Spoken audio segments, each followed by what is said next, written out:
Well, hallelujah, hallelujah. Here I am on today, on this Friday, as we prepare to go into the weekend. It has been a faithful Friday.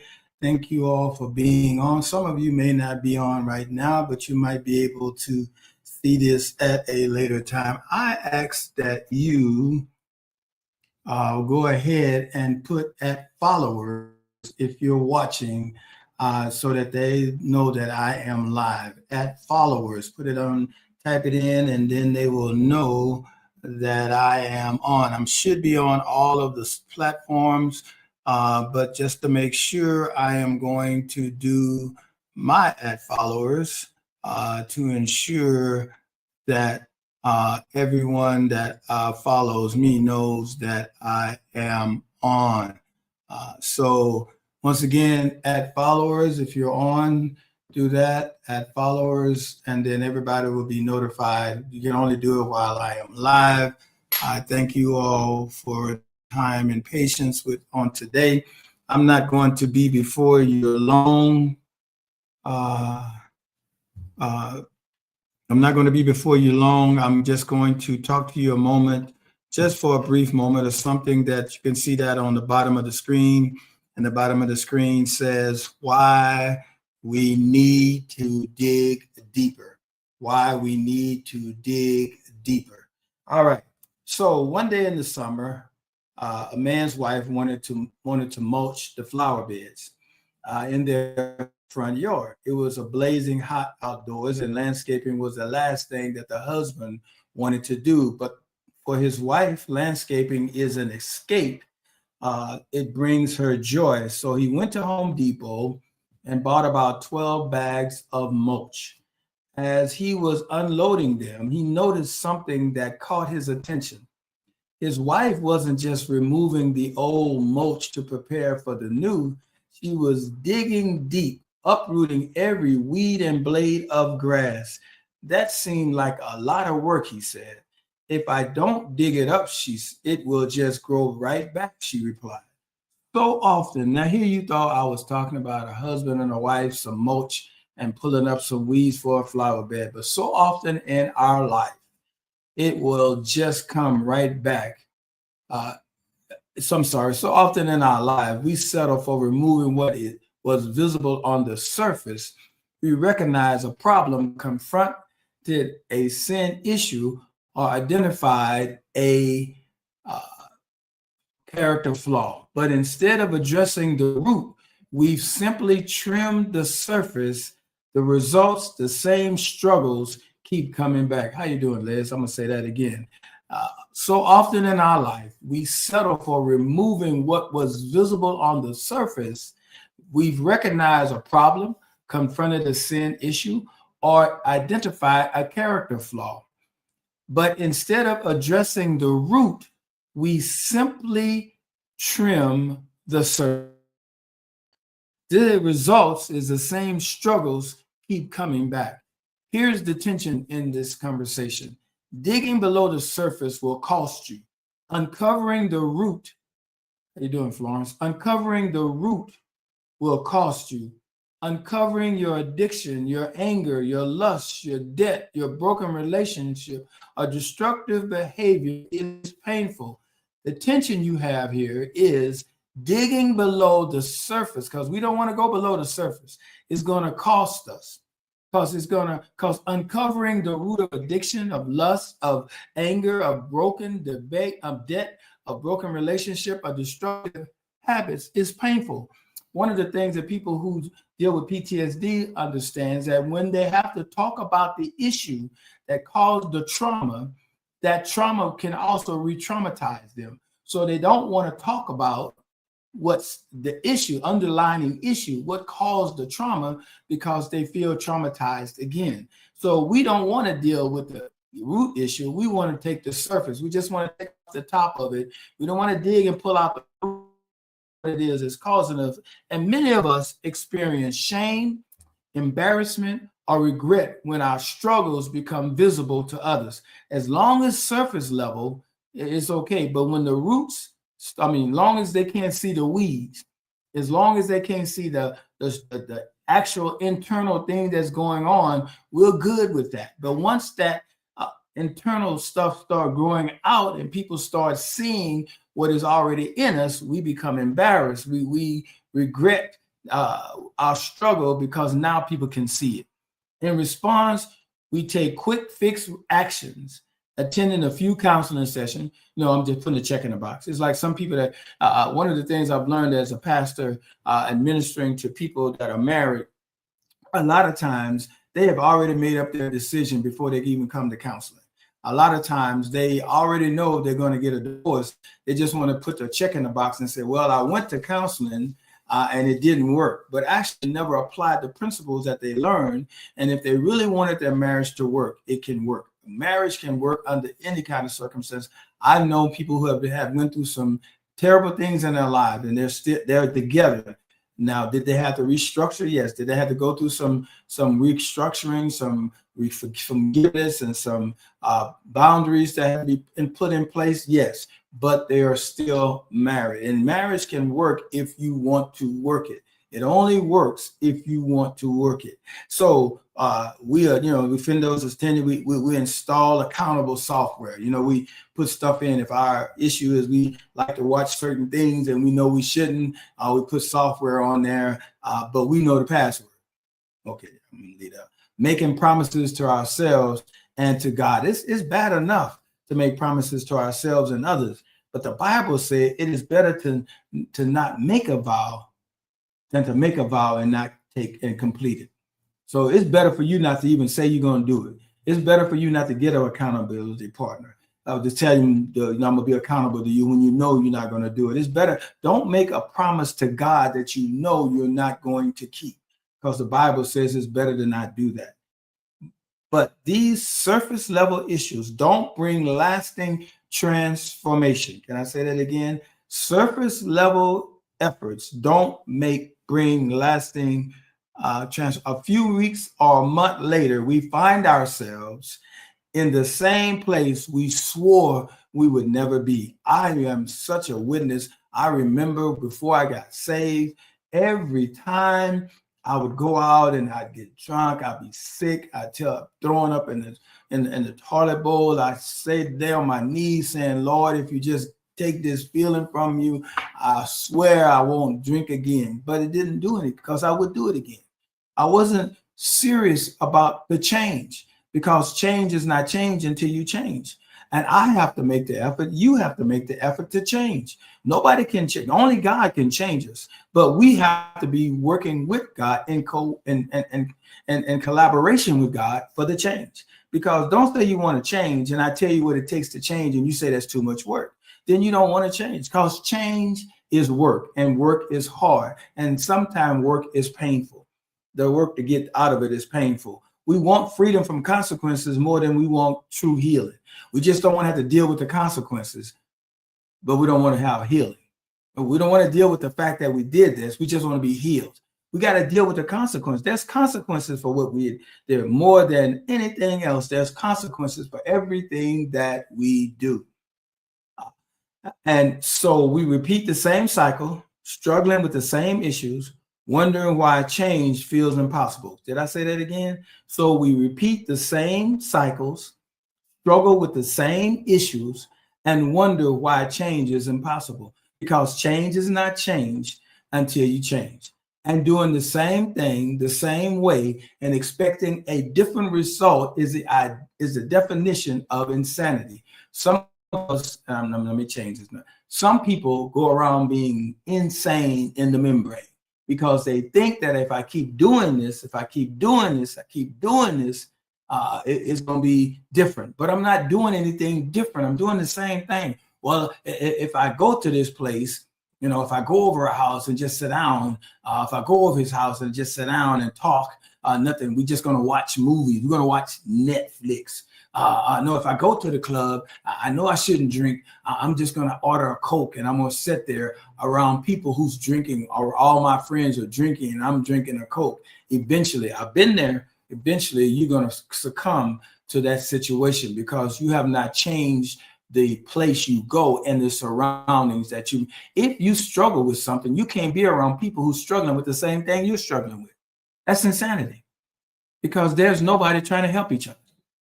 If I know this is a weakness of mine, I'm not going to hang around people who suffer from the same weakness I do, because we're never going to be healed. Neither one of us are going to be healed. We're just going to keep repeating the same cycle.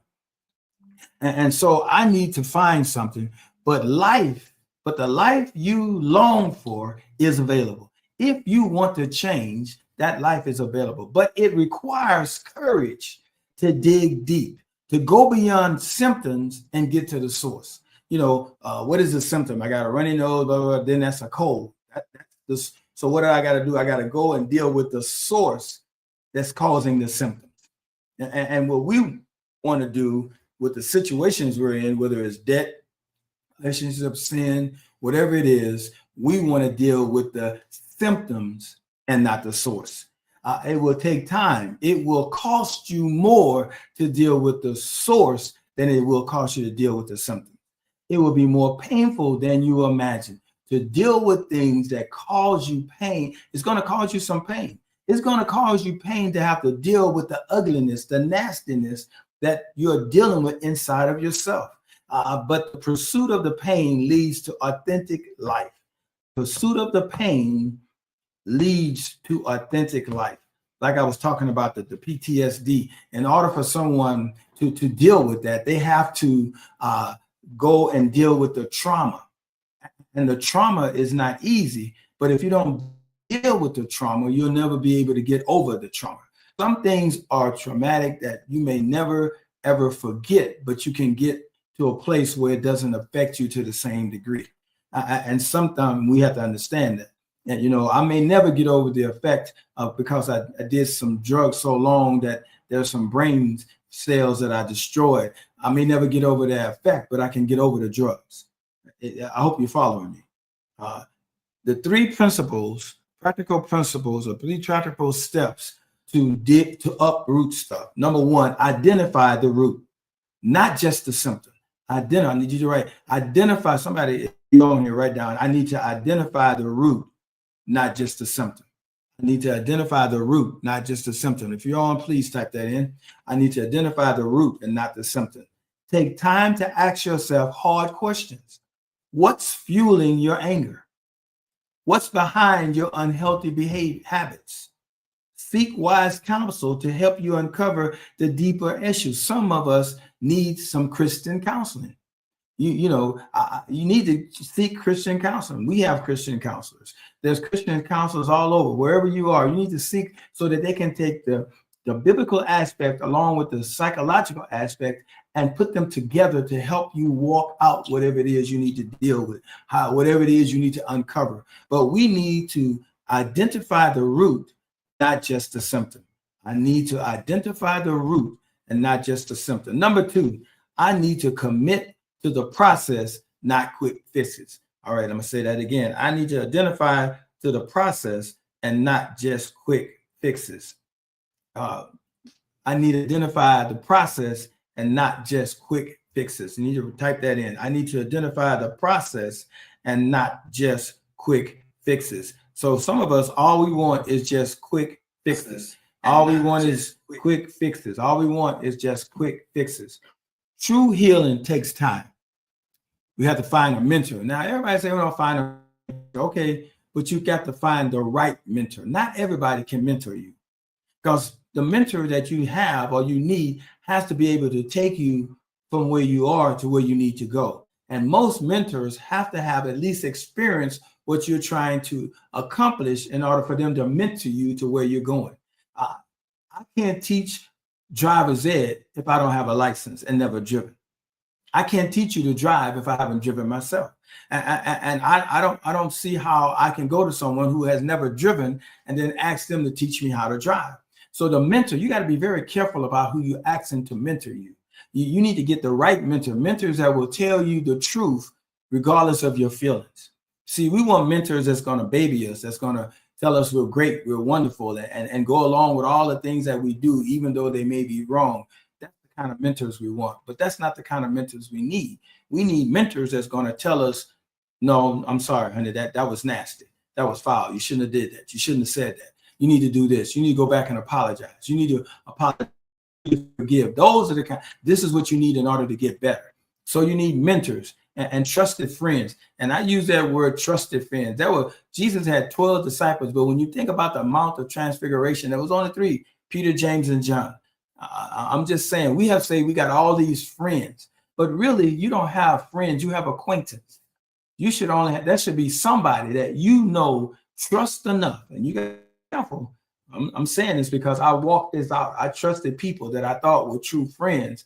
And one person in particular that I thought when I was early, about 19 or 20 years old, I thought that we was friends. I thought we was ride or die friends. And one night he snuck up from behind me and hit me in the back of my head and never spoke to me after that. Don't know why, never discussed it and never talked to me after that. But you got to find somebody that you can trust, somebody that you can talk to about who you are, who's not going to judge you for what you say, but going to help you through the process. And you can't tell everybody. I'm just saying that. I need you to know. Y'all tell y'all business to daddy and everybody, and that is not a good thing. Because when you tell somebody that's not a trusted friend, then they're going to tell somebody that they know, and then they're going to tell somebody that they know. And I'm telling you, I've seen it happen. Eventually, that circle comes back, and somebody telling you what you told somebody else not to tell. It's something about that word, please don't tell nobody. That seems like it gives them the red light to tell, the green light to tell somebody. So you got to find a trusted friend who will walk with you through the hard work of transformation. A trusted friend who will walk with you through the hard work of transformation. And what I'm saying is this: somebody that's going to walk with you through the messy parts, through the hard parts, through the rough parts. Somebody that's going to walk with you, that's going to tell you the truth about you. Somebody that's going to be standing flat-footed and not allow you to be to go back to where you were before. That really, really wants to see you advance. Trusted friends. Number 3, you must embrace discomfort for lasting change. You must embrace discomfort for lasting change. You must embrace discomfort for lasting change. Avoiding pain leads to temporary relief, but lasting dysfunction. Ooh, I'm gonna say that again. Avoiding pain leads to temporary relief, but lasting dysfunction. Being willing to endure short-term discomfort to experience true restoration. You must be willing to endure some short-term discomfort as you go through this process of transformation in order to experience true restoration. So you must be willing to go endure some short-term discomfort in transformation in order to experience true restoration. And what does that say? So let's go back over these 3 things again. What are some 3 things that are going to help me dig up the root and help me dig deeper? Is I'm going to identify the root and not just the symptoms. I'm going to commit to the process, not just quick fixes. I'm going to embrace discomfort and lasting change for lasting change. And this is it. Have you been disappointed by surface level fixes? If you have been discouraged by surface level fixes, maybe it's time to start digging deeper. If you've been uncomfortable about surface level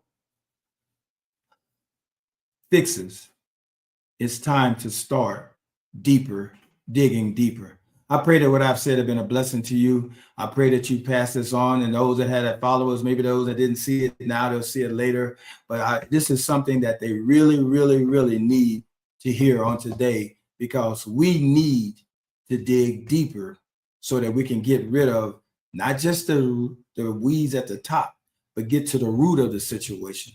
What is the source of it? Not what's the symptom. The weeds are the source. The symptoms. What is the source of the weeds? Where are the weeds coming from? That's what we need to find out. Why do I do these things? I need to dig deeper, and digging deeper will cause pain.